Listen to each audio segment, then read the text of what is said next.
Bueno, yo estudié sociología en Buenos Aires, digamos, me dediqué luego a ser catedrático allá, pasé a Chile en el año 71, me dediqué en esa época sobre todo a la metodología de investigación y luego en Venezuela saqué el doctorado de Ciencias Sociales, pero en los últimos 25 años me he dedicado más que todo a la historia. Ese doctorado cubría una amplia gama de temas. O sea, que básicamente en este momento me desempeño como historiador en la Universidad Francisco Marroquín.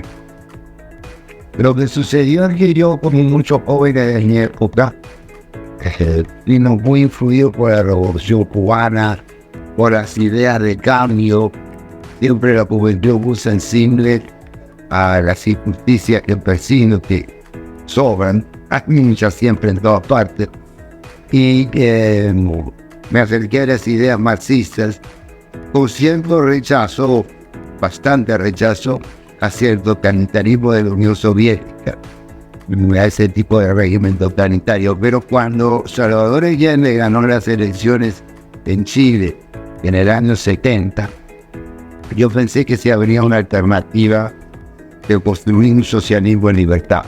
Así que, sí, un poco aventureramente me trasladé con mi familia. Ya tenía una hija en ese momento, en Chile nació mi otro hijo, y me trasladé para colaborar con la experiencia, para ver qué tal era, cómo estaba funcionando el socialismo.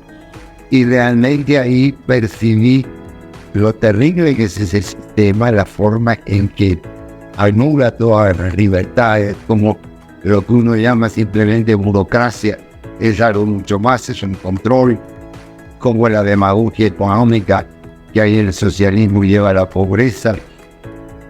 Yo lo sufrí, digamos así, por un miembro recién nacido, tener que hacer colas, una inflación disparada, en fin.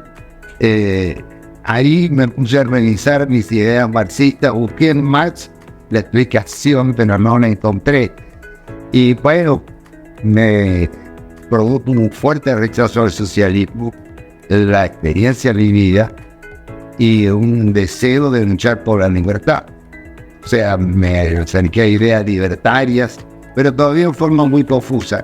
Fue después de unos años en Venezuela, ya conociendo la obra de pensadores que van desde Adam Smith hasta Hayek, que fui dándole un marco teórico a ese deseo de libertad que yo tenía.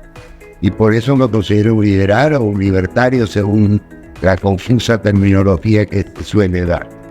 En Guatemala termino por obra y gracia del teniente coronel Hugo Chávez, que yo me jubilé de la Universidad Central de Venezuela, donde di clase 26 años, y bueno, esperaba tener una experiencia, una vivencia tranquila, pero subió Chávez al poder, el ambiente se hizo irrespirable. No voy a decir que me persiguieron porque quiero exagerar las cosas ni mentir, no me persiguieron, pero era realmente muy difícil dedicarse a una labor tranquila en medio de ese clima de agitación política y en una situación económica que se iba deteriorando mes por mes. La situación en Venezuela se hacía insoportable, no solo por el ambiente, digamos, tenso en política, sino además por la inflación, por la situación económica que se iba agravando. Entonces, en la Universidad Marroquín me invitó cordialmente a permanecer, digamos, ahí ya en su cuadro de catedráticos, y me vine para aquí. ¿Por qué me dediqué a la historia? Bueno, por varias razones, que sería muy largo contar así. Pero una de las razones es que me di cuenta que no entiende bien los procesos socioeconómicos, como los que yo ya había estudiado, si no tienes una perspectiva histórica. Y la otra cosa que me motivó fue ver la distorsión de la historia, sobre todo en el caso argentino, porque yo había participado en varias cosas, había estado, digamos, en una época en que surgía la guerrilla. Entonces, bueno, mi experiencia no coincidía con la historia oficial, era totalmente, no totalmente opuesta, pero opuesta en una gran medida. Y en que hay gente que me indujo de alguna manera, no en la universidad, sino de afuera, que me indujo a que revisaran un poco, porque yo les hacía preguntas, ¿cómo puede ser que haya 200.000 muertos en una guerra de estadios y cuáles características que no dan para 200.000? Preguntas así. Y entonces me puse a investigar y ahí ya me apasioné por la historia de Guatemala y hasta hoy, después de más de 20 años, vivo en eso. Mira, el sesgo se ha hecho para justificar lo que en alguna medida es injustificable, que es el alzamiento armado. Pero ya sea por vía del alzamiento armado, por vía del fraude, por vía de la presión, por vía de lo que sea, la izquierda trata de imponer su programa. Y yo me pongo a eso porque los resultados que he visto no solo en Chile, sino en Venezuela también, con otro gobierno de carácter socialista, y lo que uno puede ver en otras partes del mundo, ese socialismo no lleva realmente más que a la miseria y a la opresión de la gente. Ahora plantea que el Estado es una maquinaria de la clase dominante. Por lo tanto, sus leyes, su constitución, todo eso son simplemente instrumentos de dominación. Bueno, eso puede ser un argumento interesante estudiar, pero el problema es que eso justifica o valida éticamente cualquier cosa, porque no tenemos entonces que respetar ninguna ley, porque la ley está hecha para dañar. Y ese concepto está todavía, aún en mucha gente que se considera socialista no dogmática o socialista no extrema, hay esa idea de que cualquier cosa es válida con tal de imponer sus ideas. Yo lo que he hecho es estudiar los hechos, y los hechos son claros y definitivos. Ahí vamos a decir, yo entiendo que hubo un avance de la democracia respecto a la dictadura de Ubico, pero fue un avance muy limitado. Hubo 32 estados de excepción en los 6 años de Arévalo. Hubo una represión violenta, sobre todo en el último año del gobierno de Arden.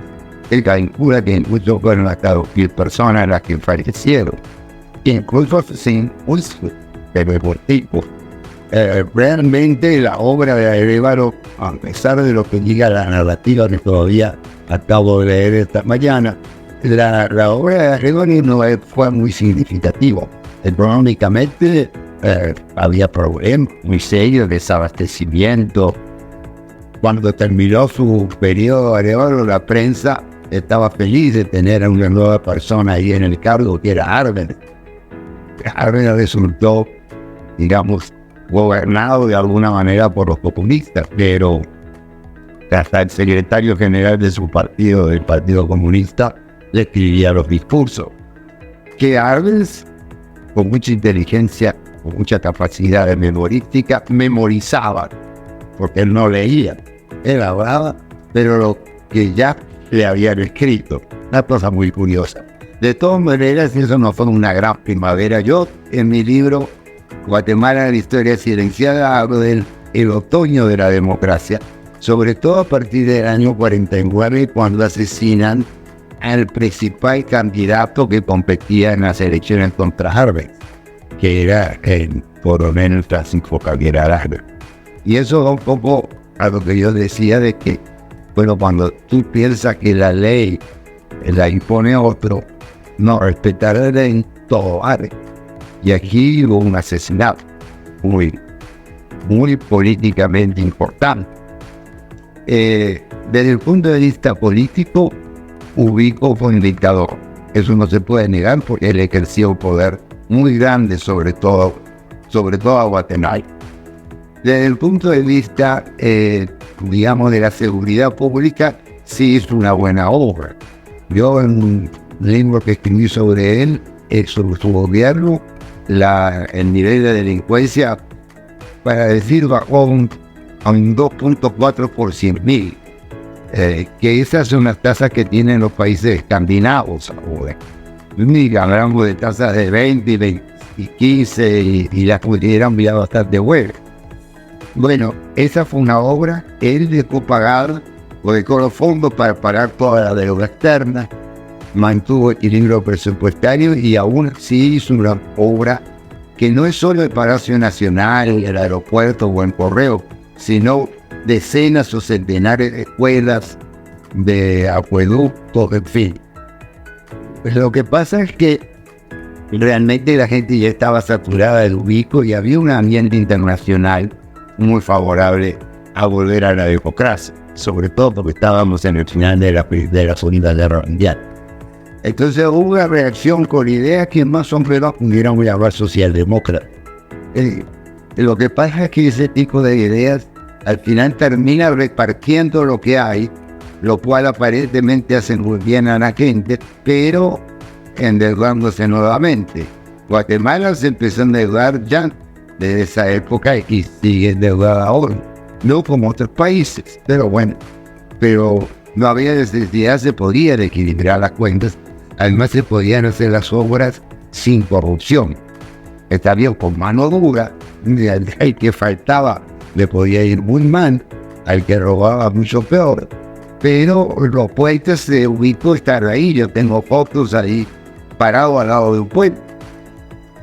O sea, eso es lo que después se comenzó a añorar, pero hubo esa efervescencia del 20 de octubre, algunos quisieron seguir hacia el socialismo como Arles y el Partido Comunista, otros querían, digamos, mantener simplemente una democracia con carácter o perfil social, como Arana, pero terminó muriendo este señor en un enfrentamiento. Así que yo llamo que a partir de ahí la primavera se convirtió en otoño, después de un veranillo, digamos, que hubo durante un poco tiempo. Yo no te pudiera brevemente dar un panorama de eso. Sí, este mundo actual está muy en confrontación. Hay ideas socialistas que realmente a veces uno no entiende por qué ciertas potencias como los Estados Unidos favorecen un socialismo que termina oponiéndose en Israel, y lo mismo vendría para Inglaterra y para otros países europeos. Pero sí estamos en un momento de gran confusión, diría yo, por eso no puedo abundar mucho más, pero sí de polarización, de ideas extremas de una parte y de otra, lo cual en realidad es muy de lamentar, porque con los extremos siempre se llega a otro extremo y te vuelve a replicar de otra manera, de ahí surgen las guerras civiles. Bueno, por ahora no tenemos ninguna guerra civil, al menos algo en África, en un par de lugares, pero los Estados Unidos están en una situación, yo diría, políticamente muy dura, muy difícil. Así que esa es muy brevemente la visión que tengo.